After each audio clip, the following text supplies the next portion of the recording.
जातवेदसे सुनवाम सोममरातीयतो निदहाति वेदः सनः परुषदति दुर्गाणि विश्वा नावेव सिन्धुं दुरितात्यग्निः.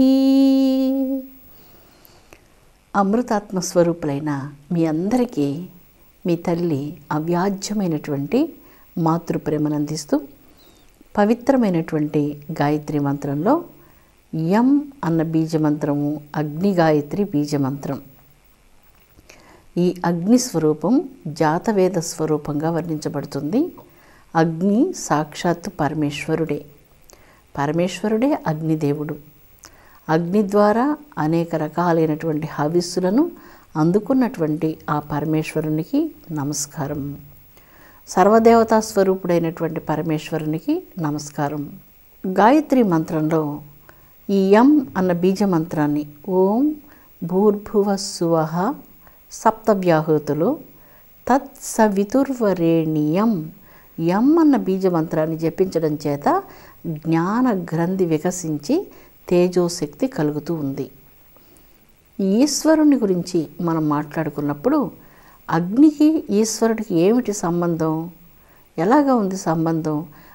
ఈశ్వరుడు ఎప్పుడు మంచు కొండల్లో కూర్చొని తపస్సు చేస్తూ ఉంటారు కదా, ఈశ్వరునికి అగ్నికి ఏమిటి సంబంధం అన్నటువంటి ప్రశ్న మనకు వస్తుంది. పరమేశ్వరునికి సంబంధించినటువంటివన్నీ కూడా అగ్ని రూపాలే. ఆయన నిరంతరం భగభగమండేటువంటి చితి మంటలు కలిగినటువంటి శ్మశానంలో సంచారం చేస్తూ ఉంటాడు.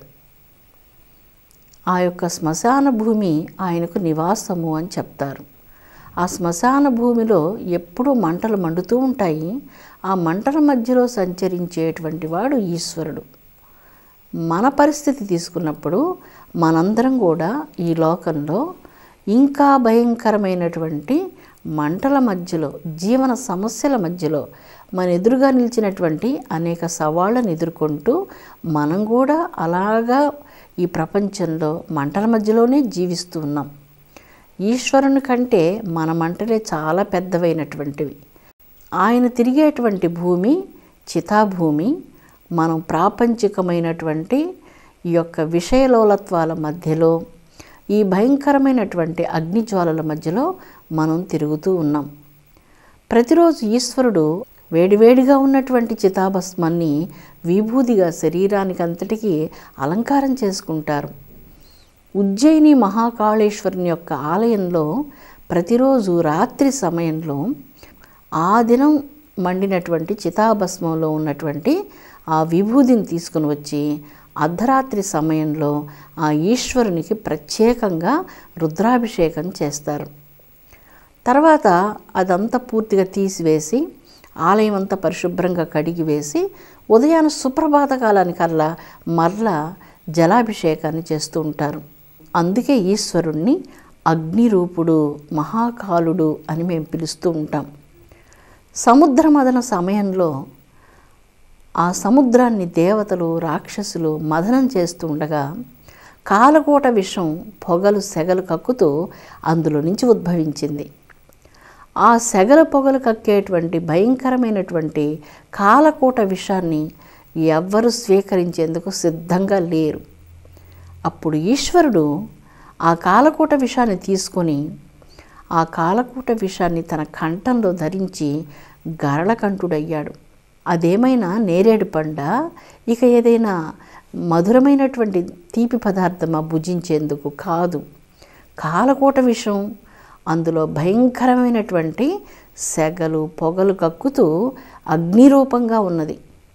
తానే స్వయంగా కాలాగ్నిరూపుడైనటువంటి వానికి ఆ కాలకూట విషాన్ని తన కంఠంలో ఉంచుకోవడం విశేషంగా కష్టమేమీ కాదు.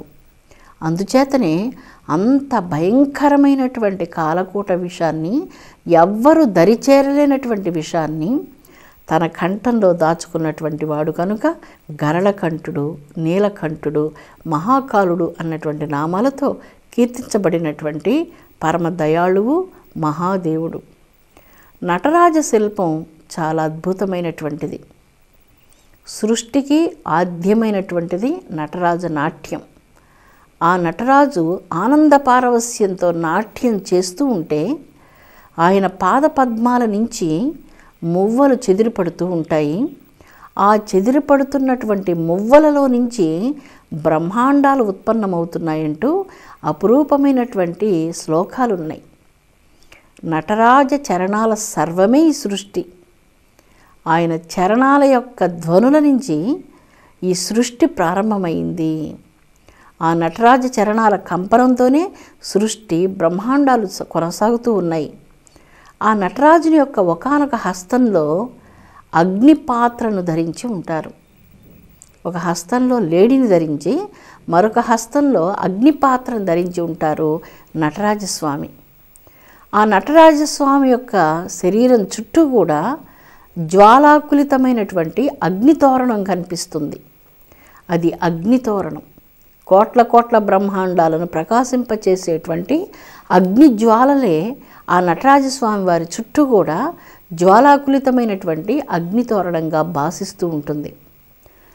పరమేశ్వరుడు నిరంతరం హిమాలయ పర్వతాలలో చల్లని మంచు కొండలలో కూర్చొని నిరంతరం ప్రశాంత హృదయంతో ధ్యానం చేస్తున్నప్పటికీ ఆయన అగ్నిస్వరూపుడుగా ఇక్కడ చితాగ్నిలో తిరగడం, భయంకరమైనటువంటి కాలకూటాన్ని తన కంఠంలో ఉంచుకోవడము, చితాభస్మంతో అభిషేకాలు చేసుకోవడము, చితాభస్మాన్నే విభూదిగా అలంకారం చేసుకోవడము, ఇవన్నీ మనం చూచినప్పుడు ఆయన అగ్నిస్వరూపుడు.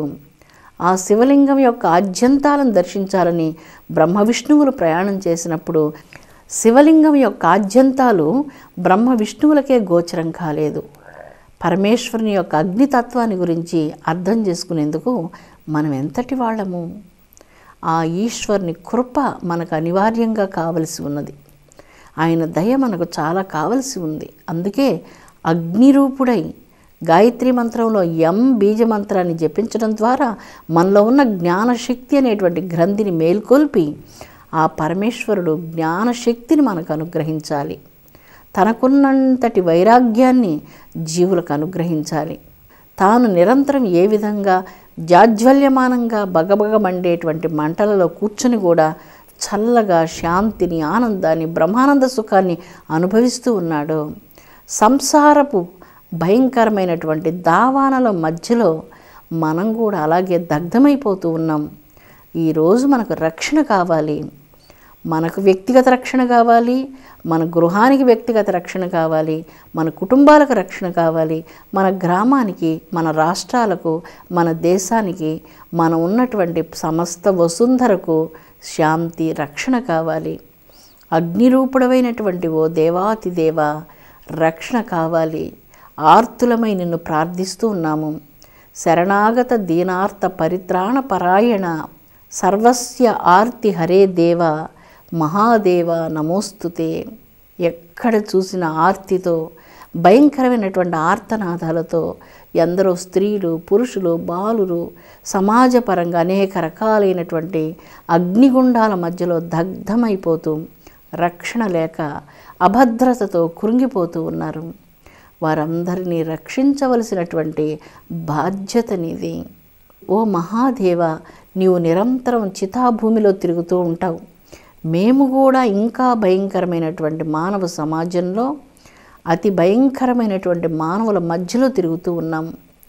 మానవులందరికీ రక్షణ కావాలి, శాంతి కావాలి.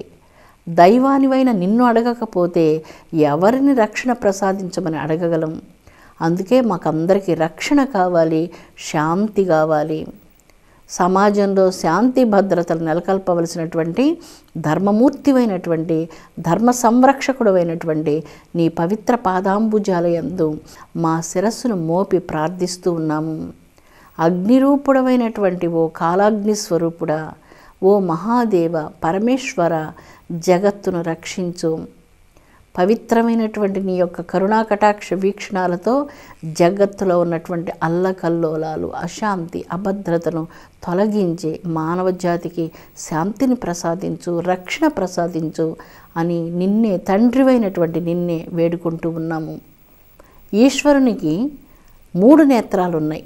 ఒకటి చంద్రనేత్రము, మరొకటి సూర్యనేత్రము, 3వ నేత్రము అగ్నినేత్రం. అగ్నిరూపుడికి అగ్నినేత్రం. ఆ మూడవ నేత్రం పాల భాగంలో విరాజిల్లుతూ ఉంటుంది. పాలనేత్రుడు అని ఆయనకు పేరు. ఆ పాలనేత్రం అగ్నితో జాజ్వల్యమానంగా అంతర్ముఖంగా లోపలే ఉంటుంది. ఆ అగ్ని బయటకు గోచరం కాదు. దానిని ఒక కనురెప్ప కప్పి ఉంచుతుంది. కనురెప్ప కప్పి ఉంచినటువంటి అగ్ని ఆయన పాలభాగంలోనే, అలాగే లోపలే బడబాగ్నిలాగా ఉంటుంది. బడబాగ్నిని గురించి మన పురాణాలు తెలియచేశాయి. మన పురాణాల్లో ఎన్నో సందర్భాల్లో సముద్రంలో ఉన్నటువంటి ఈ అగ్నిని గురించి అనేక ఉదాహరణలు అనేక సందర్భాల్లో వినిపిస్తూనే ఉంటాయి. అలాంటి బడబాగ్ని సముద్రం అడుగున పర్వతాల క్రింద, మంచు పర్వతాల క్రింద ఉన్నట్లుగా అందులో వర్ణనలు మనకు గోచరిస్తాయి. ఈ బడబాగ్ని ఉన్నటువంటి ప్రదేశాలలోనే అనేక రకాలైనటువంటి వాయువులు ఉత్పన్నమవుతున్నాయని, అనేక రకాలైనటువంటి నూనెలు అక్కడ ఉన్నట్లుగా వర్ణనలు ఉన్నాయి. అవే ఈరోజు మనం నవీన కాలానికి మనం వాడుకునేటువంటి పెట్రోలు, గ్యాసులు, ఇవన్నీ కూడా వాటన్నిటి యొక్క విశేషాలు పురాణాల్లో ఇదివరకే వర్ణించబడ్డాయి. బడబాగ్ని ఈశ్వరుని యొక్క మూడవ నేత్రం క్రింద ఉన్నది. 12 శివలింగాలు ఎక్కడెక్కడ ఉన్నాయో ఆ శివలింగాలు ఈశ్వరుడు స్వయంగా భక్తులకు అక్కడ దర్శనమిచ్చినటువంటి ప్రదేశాలుగా భారతీయులు ప్రగాఢ విశ్వాసంతో ఆ శివలింగాలకు వెళ్ళి ఈశ్వరుని పూజ చేస్తూ ఆ 12 లింగాలను గురించి ప్రతినిత్యము ఒక సాయంకాల సమయంలో, ప్రాతకాల సమయంలో 12 లింగాలను గురించి ఒక స్తోత్రం చేసుకొని భక్తులు మానసికంగా ఆ లింగాల దగ్గరికి వెళ్ళి ఆ లింగం మీద శిరస్సును వంచి నమస్కారం చేసినట్టు భక్తితో భావిస్తూ ఉంటారు. అలాంటి 12 లింగాలను గురించి ఈనాడు నవీన శాస్త్ర పరిశోధకులు ఆ ప్రదేశాల్లో ఇంకా అనేక రకాలైనటువంటి క్రొత్త ఇంధనాలు, అనేక రకాలైనటువంటి వాయువులు ఉండవచ్చు అంటూ ఈ ఆధునిక కాలంలో పరిశోధనలు కూడా ఇప్పుడు ప్రారంభమయ్యాయి. మరి అలాంటి బడబాగ్నులను, అలాంటి భయంకరమైనటువంటి వాయువులను, విషవాయువులను భూమి మీదకు రాకుండా ఈశ్వరుడు ప్రాచీన కాలంలోనే ఆ ప్రదేశాల్లో భక్తులకు దర్శనమిచ్చి లింగరూపుడై అక్కడ వెలసి ప్రతినిత్యము అభిషేకాలు అందుకుంటూ ఆ బడబాగ్నులను రానివ్వకుండా ఆ ప్రదేశాలలో రక్షణ చేస్తూ ఉన్నాడు. ఆయన దయ అవ్యాజ్యమైనటువంటిది. ఆయన అనుగ్రహం వర్ణనాతీతమైనటువంటిది. పిలిస్తే చాలు క్షణం కాలంలో మనసారా పలుకుతాడు. అగ్నిరూపుడైన హృదయం మాత్రం చాలా చల్లగా ఉంటుంది.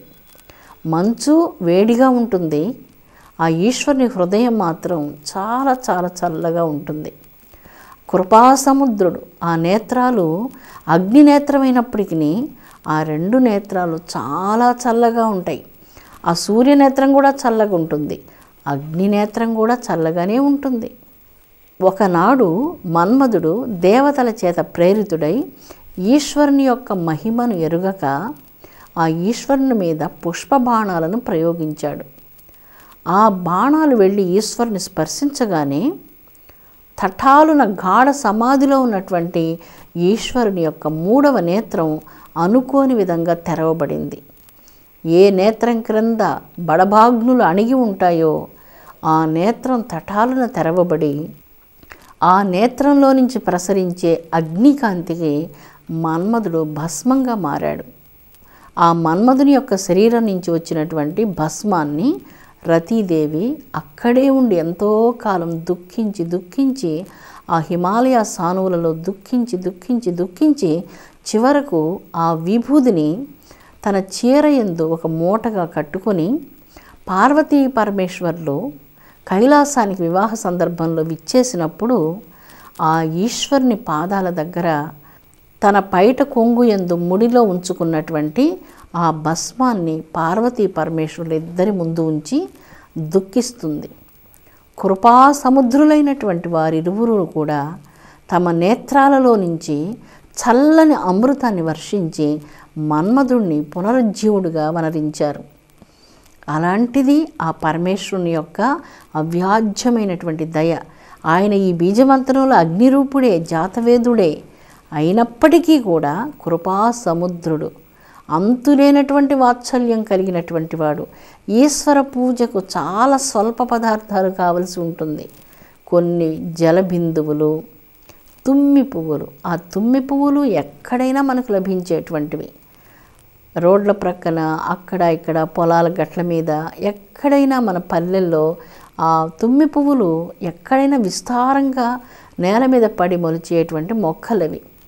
ఆ 2 పుష్పాలను తీసుకొని వచ్చి ఈశ్వరానంటూ ఆయన ఈ శిరస్సు మీద ఉంచి కొన్ని జలబిందువులను చల్లి ఒక్క మారేడు దళాన్ని అగ్నిస్వరూపుడైనటువంటి ఆయన శిరస్సు మీద ఉంచగానే మారేడు దళం చల్లదనాన్ని ఇస్తుందట అగ్నిరూపుడికి. అందుకు మారేడు దళాలు బంగారపు కాంతిని కలిగినటువంటివి, బంగారపు శక్తిని కలిగినటువంటివి, బంగారం కలిగినటువంటివి. అందుచేత మారేడు దళాలు చల్లదనాన్ని ఇస్తాయి.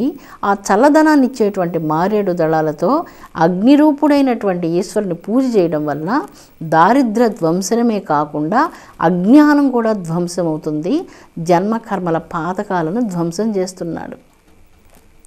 అలాంటి అవ్యాజ్యమైనటువంటి దయాసింధువుగా ఈశ్వరుడు ఈ గాయత్రీ మంత్రంలో అగ్నిరూపుడుగా వర్ణించబడుతున్నాడు. ఇటువంటి కాలాగ్నిరూపుడైన ఈశ్వరుడు బాణాసురుడు అన్నటువంటి ఒక రాక్షసుడు ఆయనను గురించి ఘోరంగా తపస్సు చేశాడు. ఈశ్వర, ఎన్ని గంటలు కూర్చొని నీ పూజ చేసినా నాకు తనివి తీరడం లేదు. దేవా, నాకు 1000 చేతులు కనుక ఉంటే ఆ 1000 చేతులతో నిన్ను ఆరాధిస్తాను అంటూ బాణాసురుడు ఈశ్వరుని ధ్యానించగా ఈశ్వరుడు కృపాళువై బాణాసురుని యొక్క పూజకు మెచ్చి 1000 చేతులు అనుగ్రహించాడు. ఆ 1000 చేతులతో బాణాసురుడు నిరంతరం తన రాజ్యాన్ని కూడా పరిపాలించకుండా ఉదయం నుంచి రాత్రి వరకు ఆ 1000 చేతులతో శివ పూజలో, శివ అభిషేకంలో, శివారాధనలో అలాగే మునిగిపోయి రాజ్య పరిపాలన చేయకుండా కాలం గడుపుతున్నప్పుడు రాజ్యంలో ఆహాకారాలు చెలరేగాయి.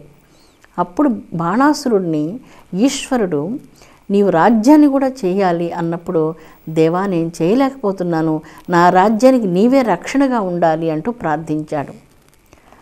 అగ్నిరూపుడు జగద్బ్రహ్మాండ కోట్లంతటా ఆవరించిన ఈ అగ్నిరూపుడు బాణాసురుడు అనేటువంటి అసురుడికి అతని ఇంటికి కాపలాదారుగా మారాడు.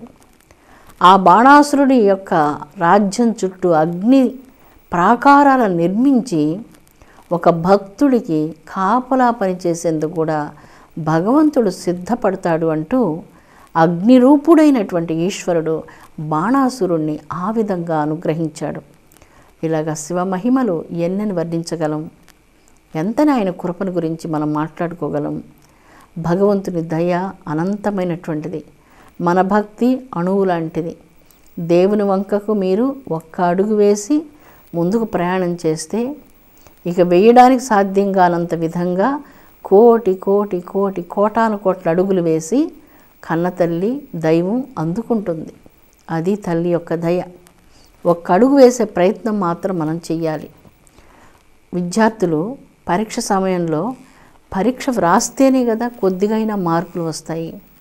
ఏ పరీక్ష రాయకుండా పరీక్షలో ఉత్తీర్ణత పొందాలి అంటే ఎలాగ పొందగలరు? అదేవిధంగా జీవన సమరంలో మన ముందు ఉన్నటువంటి సవాళ్లను మనం ఎదుర్కొని, మన ముందు విసిరివేయబడినటువంటి ప్రతి సవాలు కూడా భగవంతుడి నుంచి వచ్చిందే కానీ ఇది ఎవ్వరి నుంచి వచ్చినటువంటిది కానే కాదు.